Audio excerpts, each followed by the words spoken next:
Hi everyone, I'm Sue. And I'm Phil. And we welcome you to this second video in the series on resourcing mission.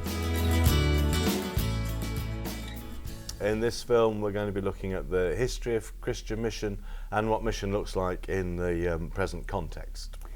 And we're delighted to be helped out this time by Reverend Simon Sutcliffe, who's a Learning and Development Officer in the Methodist Church.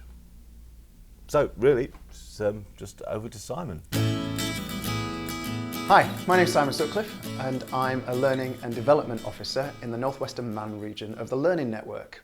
I want to talk to you today about the relationship between church and mission and culture and context. Church has always been related to culture and context. That's why if you go to a church across the globe, it might look very different and feel very different to the church that you know as the Methodist Church in Britain or your local church. But there's never more of a tighter relationship between culture and context and church than when we get to mission. Sometimes mission is a reaction against culture. Sometimes mission is something that works towards culture, and sometimes mission uses the tools of culture to enable the church to do its ministry. So for example, when the church wants to respond to culture, a good example of that might be food banks, where the church is responding to food poverty. When the church wants to use the tools of its culture and context, a good example of that might be when the church uses its social media feeds to encourage and invite people to join them at their worship services or other events. And sometimes the church wants to react against cultural norms. A good example of that was when churches got involved in the Me Too movements and the Black Lives Matter movements, and they were part of the protests and marches in London. So you can see that culture is always bound somehow with mission, but it doesn't always play the same relationship. It doesn't always play out in the same kind of way. That's what makes mission such a difficult thing. Because what it means is that churches have to continue to reimagine the kinds of ways in which they're going to engage with the culture and context of their localities. In a moment or two we're going to ask you to pause this video and just share with the people around you things that really stood out to you from what Simon has said. And what ways do we already use some of these ideas in our churches?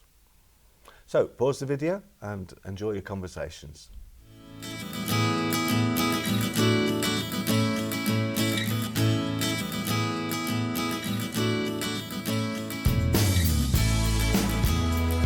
Let's just look at a very brief synopsis of the history of mission in Britain.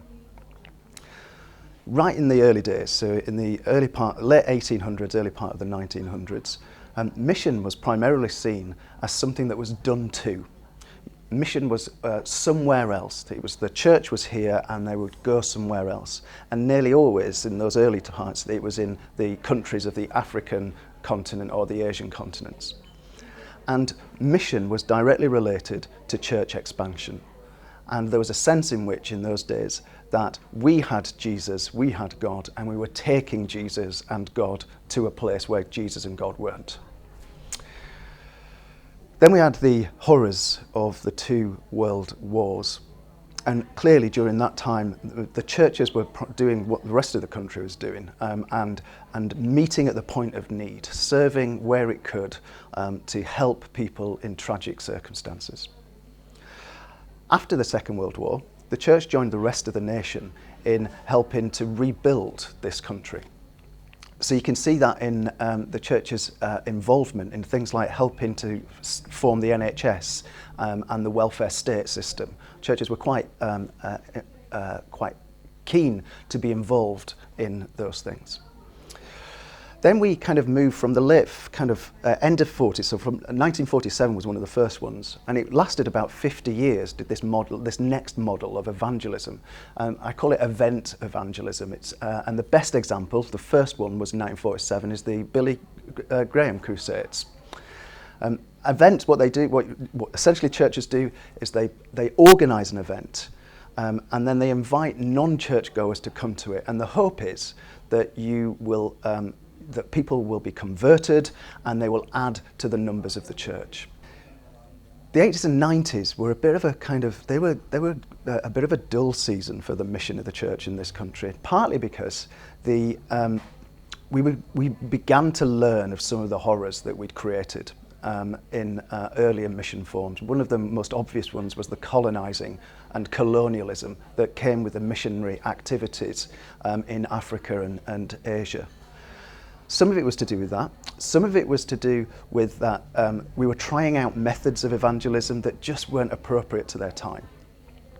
And some of it was that we are now getting first, second, maybe even third generation of people who weren't Christian. They had no Christian heritage anymore. The 1990s was declared the decade of evangelism. I think by and large nowadays we would say that that decade of evangelism was a failed project. It didn't provide the kind of results that we wanted.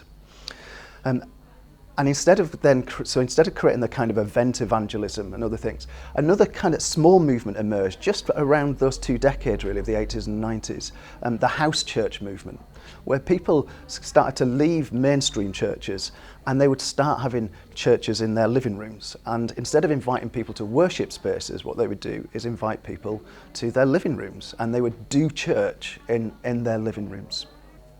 So that's a kind of brief kind of history of some of our, and you can see how the context and the culture each time changed the way in which the church engaged with mission. Alongside that kind of activity, there was a change also in the kind of theology of mission. We call the study of mission missiology, and there was a real shift over that century to a different kind of thinking about mission.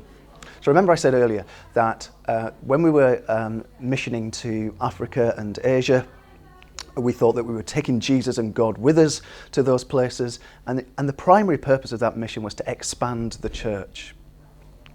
In the 1950s, and particularly 1952, there was a World Mission Council in Willingen in Germany. And one of the dominant theologians of that time was a Swiss theologian called Karl Barth. And central to his project was putting the Word of God into the centre of all theology.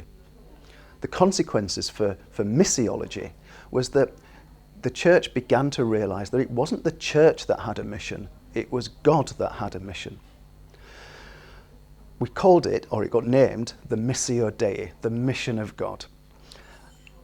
And you can see the consequences of that. And we might now think, well, that's obvious, isn't it?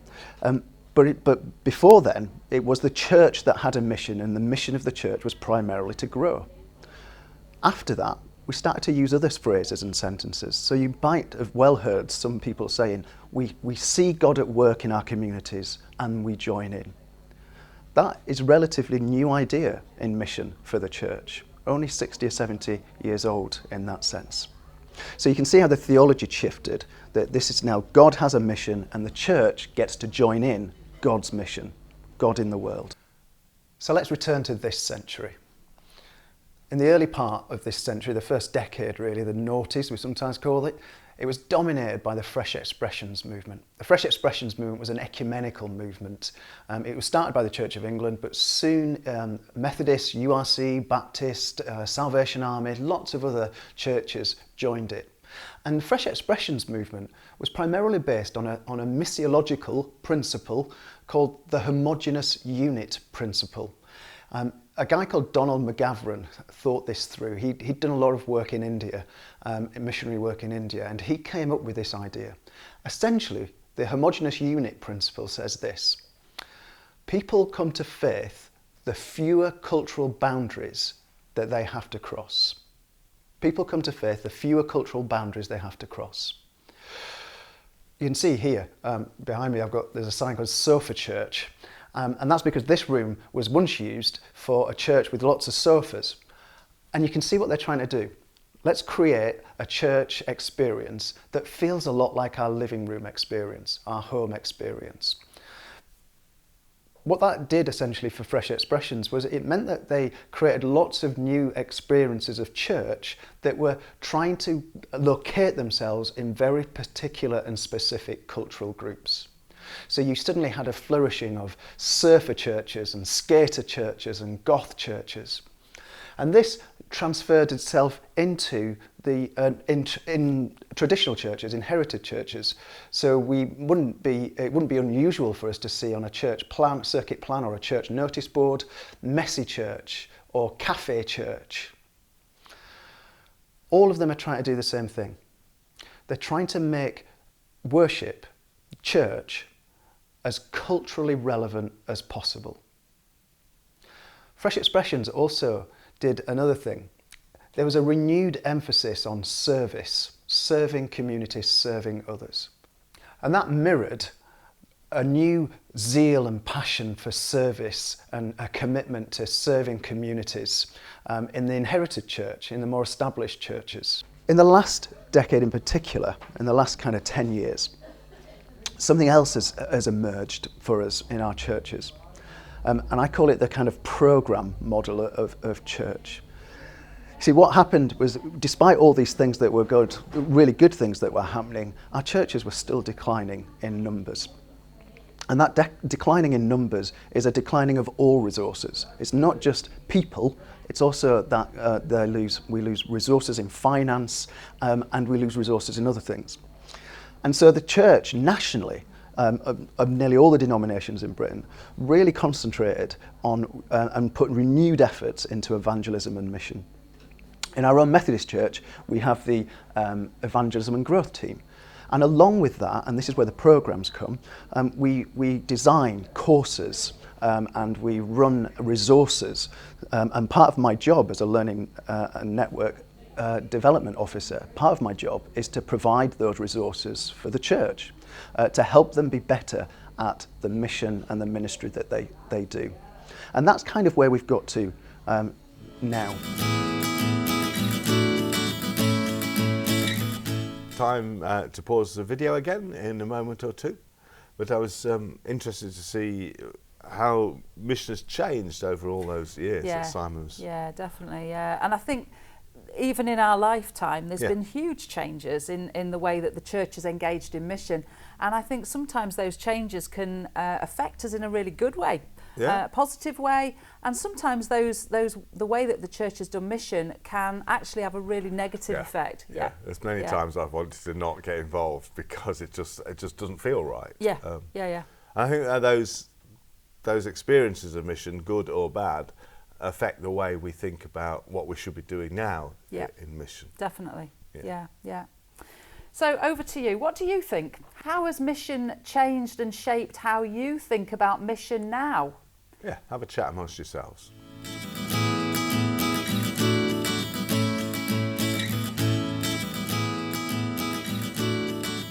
So what is our culture and context now? Sociologists might call this season, this period that we're in, and it's been around for a while. In fact, some might even argue that we're coming out of it into another world. But they would call it post-modernity. And post-modernity is a reaction to modernity. So what happens in post-modernity? Well, in some way, there's too much for us to describe for this, so we're not going to do all of it. But let's use one example, which is technology, and the internet in particular. If we think about how the internet works, what the internet has done to this postmodern world that we live in, it's made the world smaller. And I now can see into all parts of the globe and all parts of the world. And I can have instant access to information. And one of the things that some sociologists and psychologists have suggested is that that's made us very impatient. That what we want now is instant results. We want to be able to get things instantly and see things instantly. Which is the rise of things like, for instance, YouTube. You can see it on videos and streaming services where suddenly I don't have to wait until next week to watch the next episode. I can watch all of them, all in one go. The internet has made the world quicker and it's made us less patient. The other thing the internet has done is that it's brought audiences closer to the things that they want to do. So whether that's superstars or whether it's sports or other things, because I can have direct access to them through social media. I can, rather than writing a letter to my MP, I can tweet them. and it will be on their phone instantly. And not only that, it's on their phone instantly and it's public instantly. Everybody gets to see it. And so my communication and other ways of engaging with the world has been democratized in that sense. I get a say, which means I don't need to join my political party because I can inform my politicians just by tweeting them, Facebook messaging them. Consequences for the church then are quite extreme, but we'll come back to that. Let's look at another thing that happens in postmodernity, and we sometimes, again, sociologists would call this the drop of the meta-narrative. So the meta-narrative is the big overarching pictures that we have that kind of govern our values. Let me give you an example from my own life. When I was little, I was told to work hard at school. Why? Because working hard would guarantee you a good job. I was given a little red book and I had 50p, and I would go into school every Friday and I would bank my 50p. I was told to trust authority figures because they were there to look after me. I was told to vote because my politicians were the people that had my best interests at heart and would make decisions for me. But think of the world that we live in now. We live in a world where people with degrees and studied at university are still unemployed and can't find work. We had a financial crash only a few years back. Our news stories are full of scandals, from politicians to police officers, the very people that I was taught to trust. And so you can see how a new generation has become sceptical. They just don't trust what happens anymore. So the consequences, I said, for the church is pretty obvious. In a world where people are wanting to receive instant gratification and instant knowledge, where does that sit with a church that wants to say faith is a lifelong pilgrimage? If people are wanting to join and be part of something, but they don't need to join a club or a group to be part of it, then why would they come to church on a Sunday morning? And more still, if the church has its own meta-narrative, our own story of faith, our overarching story that we want to tell, then it's no wonder that people outside of the church view it with scepticism. That's partly because of other movements like New Atheism and scientific movements, but it's just the general clamour of the day. People just don't trust those bigger stories anymore. So this is a difficult time for the church, but there are signs of hope.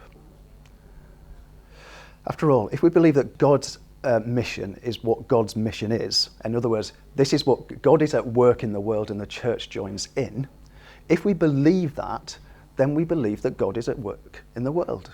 We've just got to figure out where and how.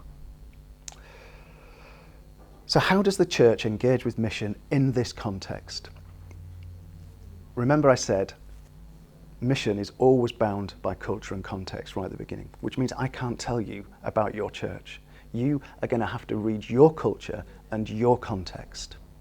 But think about also those things that I mentioned earlier on, which was the things around how you're going to engage with your culture and context. You can either respond to it, you can either use the tools of it, or you can react against it.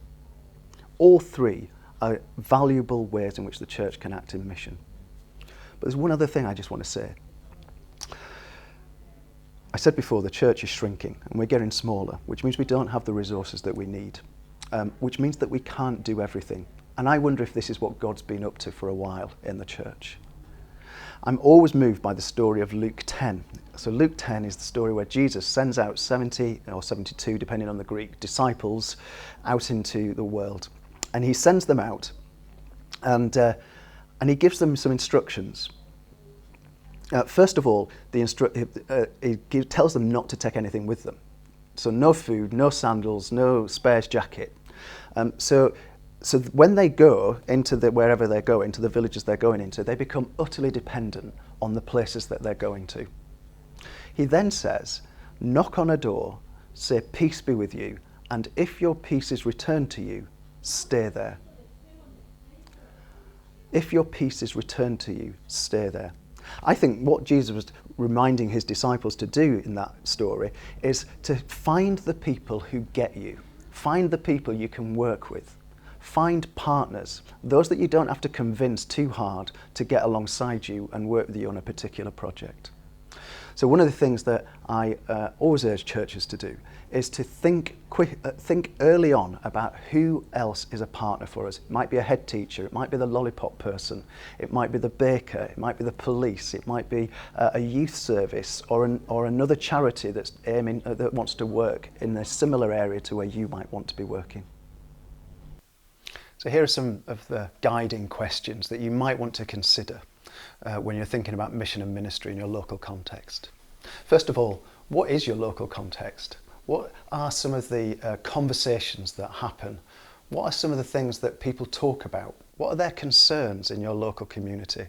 What are the things that they care about? Where do they flourish? Where do they gather? And where even do they fall out, if that ever happens? That's doing something about learning to understand the communities that you belong to, a deep understanding of the communities that you belong to. And then once you've figured out what some of the desires, what some of the things are, then maybe then you want to go find your people of peace. Who are your people of peace? Who are the people who are also concerned about the things that you are concerned about? Then those three things, remember. Respond, use the tools of, and react against. So what have you heard in your local communities that you can respond to? Things that might be already happening, good news stories that are out there, or even things that are needed, there's a requirement for, and so you can respond to it and offer help and support and encouragement.